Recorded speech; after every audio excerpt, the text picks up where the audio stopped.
চলুন আমরা দুইটা প্লেয়ারের মধ্যে কে ভালো সেটা নির্ণয় করব স্ট্যাটিস্টিক এর সূত্র ব্যবহার করে।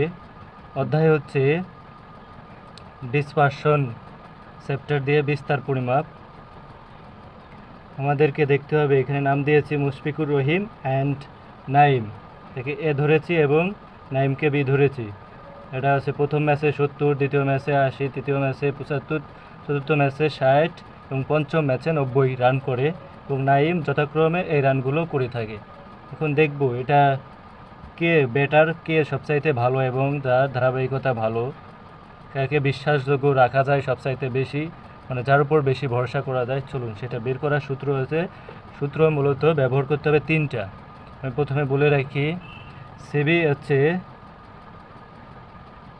যার বেশি হবে সে হচ্ছে ভালো, ঠিক আছে। সিবি বের করতে মূলত আমাদেরকে আরও দুইটা সূত্র লাগবে, স্ট্যান্ডার্ড ডেভিয়েশন অ্যান্ড মিন বের করতে হবে। আমরা ইউজুয়ালি সাধারণত মিন অর্থাৎ গড়, এভারেজ দেখে আমরা বলতে পারি না যে এই ব্যাটারটা ভালো। আমরা দেখুন, আমরা যখন এই মুশফিকুর রহিমের অ্যাভারেজ অর্থাৎ মিন বের করি তখন ক্যালকুলেট করে 75 পাই, এবং নাইমের অ্যাভারেজ বের করে অথবা মিন বের করে আমরা পাই হচ্ছে টোটাল 84। এটা উই ক্যান সে, আমরা বলতে পারি না যে 84 Naim is the better, Naim যে ভালো এটা বলতে পারি না। হচ্ছে মুশফিকুর থেকে 84 পেয়েছে অ্যাভারেজে, এটা হচ্ছে নাইম।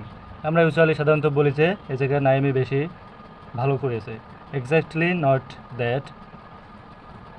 এখন আমরা সূত্রের মাধ্যমে কীভাবে প্রুভ করবো স্ট্যাটিস্টিক্যালি। এভারেজ মান বের করে পেয়েছি 75 এবং স্ট্যান্ডার্ড ডেভিয়েশন বের করতে হবে। এগুলোর জন্য আলাদা একটা টেবিল করার প্রয়োজন হয়, এবং এটা সূত্রের জন্য সামেশন এক্স দরকার পড়েছে, এটা বের করেছি। এরপরে হচ্ছে আপনার স্ট্যান্ডার্ড ডেভিয়েশন লাগে। স্ট্যান্ডার্ড ডেভিয়েশনের ক্ষেত্রে সামেশন এক্স লাগে and x square, summation x square লাগে। সূত্রে এই জায়গায় আমাদেরকে ইনপুট দিতে হবে।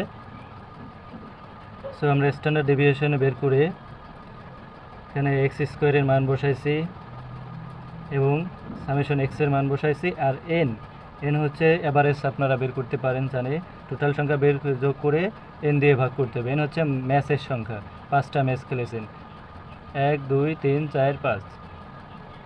সো এখানে আমরা স্ট্যান্ডার্ড ডেভিয়েশনের মাধ্যমে সূত্রটা বের করে আমরা কত পেয়েছি, টোটাল স্ট্যান্ডার্ড ডেভিয়েশন পেয়েছি হচ্ছে 10। এখন আমরা যদি সিবিতে বা মান বসাই, সিবি হচ্ছিল coefficient of variance sigma divided mean x bar into 100। মানে আমরা সিবি পেয়েছি 13.33। মানে আমি বলে রাখি, যার সিবি বেশি হবে সে বেশি ঝুঁকিপূর্ণ, তার ধারাবাহিকতা কম, ঝুঁকি বেশি। সিবি বেশি হলে ঝুঁকি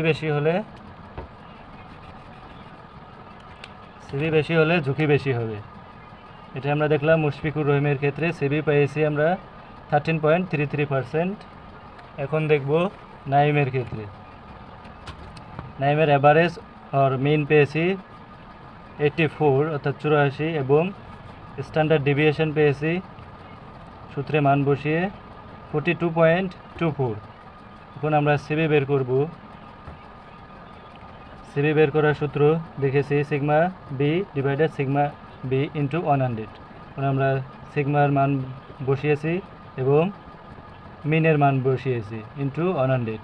এখন আমরা ক্যালকুলেট করে দেখি, এখানে সিবি পেয়েছি 50.28%। এখন আমরা বলতে পারি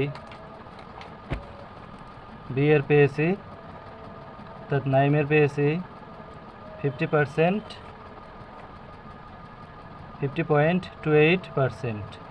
এখন আমরা যদি কম্পেয়ার করি, দেখুন সিবি বেশি আসছে নাইমের এবং মুশফিকুরের সিবি কম।